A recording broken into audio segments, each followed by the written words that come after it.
What's up, guys? Welcome back to my channel. Jeremy the Machine Scott here, and I got my boy Jason Nauta with NAUTA FITNESS here. So he's a special guest today. We're going to be discussing a few different topics today. We're going to be discussing nutrition, fitness, and just some different things that might help keep you motivated and might help you keep you on the right path, and it's going to help you out a lot. So I got a very special episode today, so you want to stay tuned and listen to what we have to talk about. This is Jason. Jason, go ahead and introduce yourself. Let them know a little bit about yourself. Okay. Well, I'm gonna start first. I'm Jason Nauta. I've been a trainer for over 14 and a half plus years. I took a hiatus during the whole COVID situation, like most people have done, you know. But I'm actually back, not only just back in the fitness industry, but I'm also back here in Lancaster, Palmdale area at Iron House Training Facility at Rob Simpson's gym that trains under Iron Bread. So it's a legit gym, no BS there. Okay, no matching purple equipment. Like, no, we're not purdy. Like Planet Fitness. Have you seen some of the? We're not purdy. Have you seen some of the videos? Some of the workouts that people do at Planet Fitness. That's actually going to be, guys. If you have heard some things, I'm sure if you know anything about fitness and you've heard about Planet Fitness, make sure you subscribe and hit that like button down below. And I'm also going to be leaving some links in my next few videos so you can subscribe to Jason's YouTube channel that he's going to have as well. But make sure you subscribe and hit that like button down below, because I'm going to have on my next video, I'm going to show you reasons why you should not work out at Planet Fitness. Okay, I'm going to actually look at some videos with you guys, and you guys are going to see my reaction to some of the madness that actually goes on at gyms like Planet Fitness. But anyways, out of respect for his channel, I'm going to be nice and just nod my head, because I have some not nice things that will come out of my mouth, but you'll catch that on my channel. So out of respect for Jeremy here, yeah, a good friend of mine, I'm gonna censor myself. Yeah, this is the censored channel. So if you want raw, unedited, just bring it straight to you, there's Jason for you. Okay, so you can get the best of both worlds. Subscribe to my channel, subscribe to Jason's channel as well. Okay, so as you were saying, so you work out at Rob's gym. Mm-hmm. Okay, and how long have you been working there? I've been with Rob since 2015. This is actually where I met Jeremy. I met him there. Yeah. And you know, the good thing about it is when you collaborate with different minds and different people, you find different perspectives in this thing of fitness. See, the funny part about it is, no matter if your title is a master trainer or a personal trainer or a coach, this is the one element that we're forever students. I'm a firm believer in that, because as education, as things that you come to find, you grow into this. It's more than just what's on a piece of paper. And as you see in the back of this wall here, this gentleman has a lot of accolades, which again, they're great. But the body, the mind, the way that he teaches, speaks, and reaches to those, I'm sorry, those don't teach that. Yep. And that's where you're going to come to find differences when you're looking to hire personal trainers. You know, a certification is only as good as the person behind it, and unfortunately in our industry, a lot of people are just book regurgitators and can just take tests well. If you can read, pass the test, you could be a certified trainer. Yep.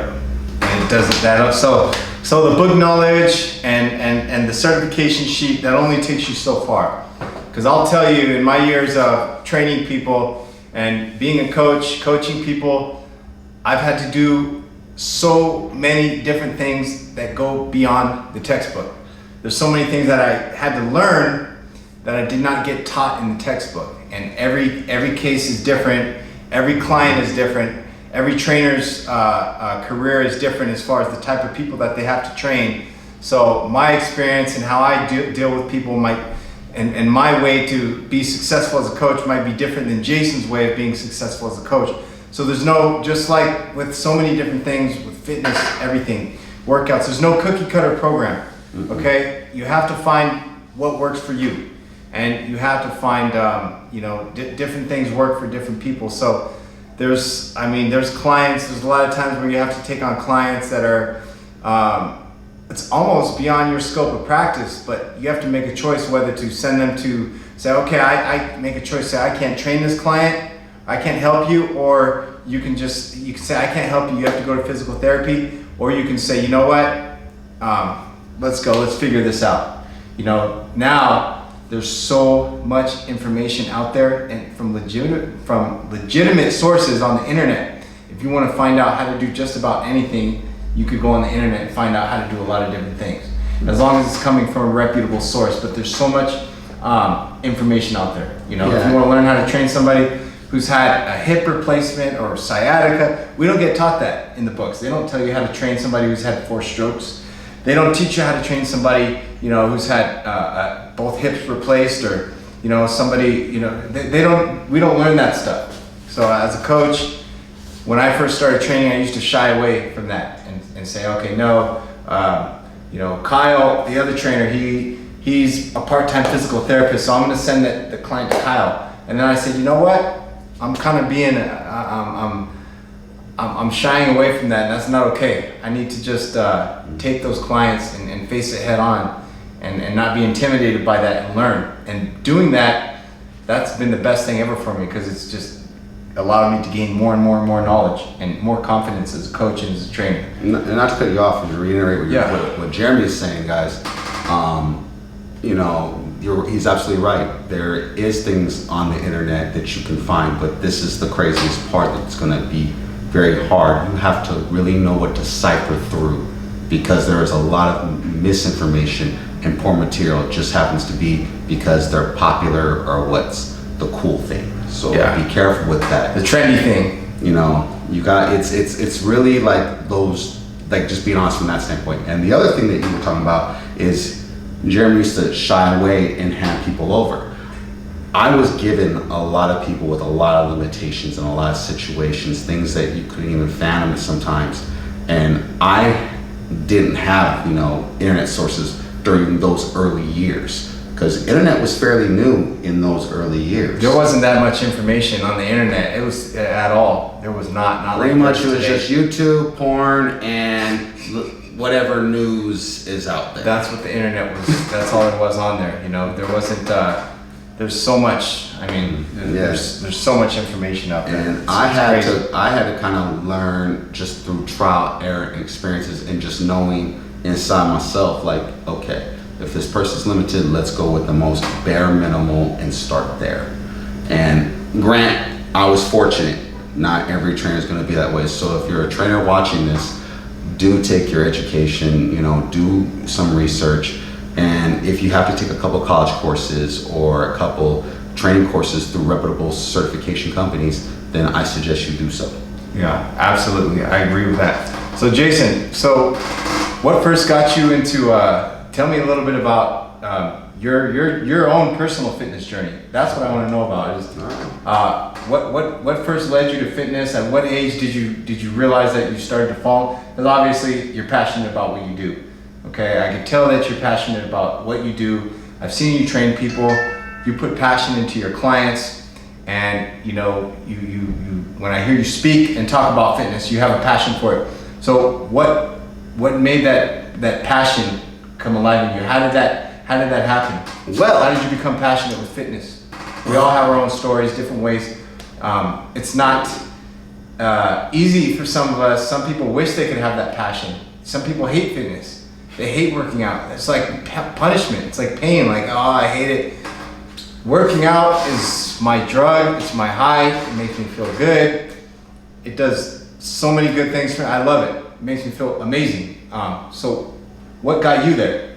Well, the crazy thing is to go with my backstory. So for those of you who follow me on IG, you kind of have the idea of what... His Instagram, by the way, if you guys want to give him a follow, heads up. Is Jason Nauta _81. So to go back to it, so for those who follow me on IG who's going to watch this, you already kind of know the history, but for you guys just tuning in, I had a different life. Like most trainers, if you talk to trainers and bodybuilders and other competitors, most of them have an athletic background.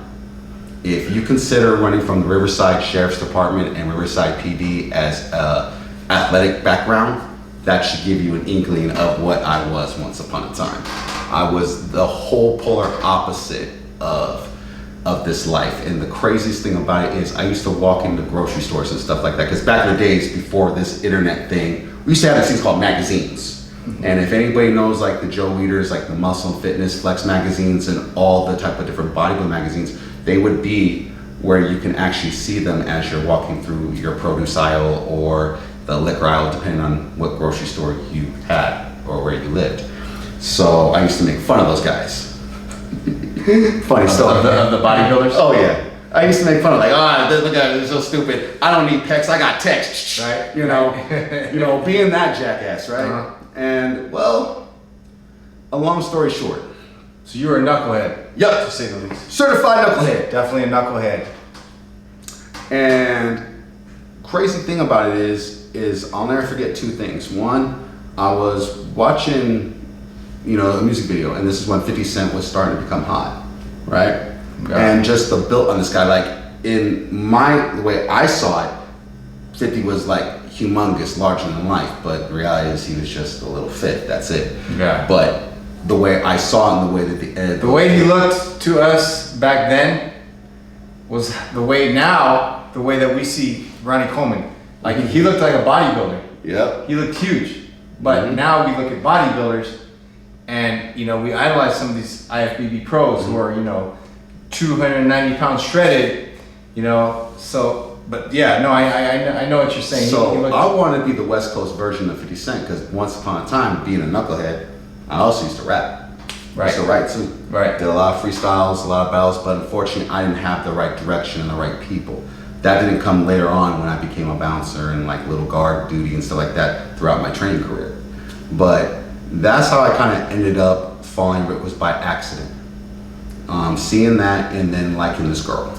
Now, of course, it didn't go nowhere, but she said, because when I say I was skinny, I was 22 at the time. My arms were the size of my wrist. So when I say bony, bamboo sticks. I mean, put it this way, Tupac was bigger than me, okay? When I say small, I mean, I'm not talking like, just Jason being silly. No, really. Toothpicks, bamboo sticks. Right. So, of course, she said, hey, if you put on some size, whatever, I might date you. Of course, now in hindsight, that's just code for leave me alone. But right. That's what kind of started it. It started the direction and sparked what was going to become. Because as the years progressed, and even though I tugged and battled with that life, at a point in 2006, when I was hired on through Jason Tam at Rancho Cucamonga by 12 Fitness, that was the game changer right there.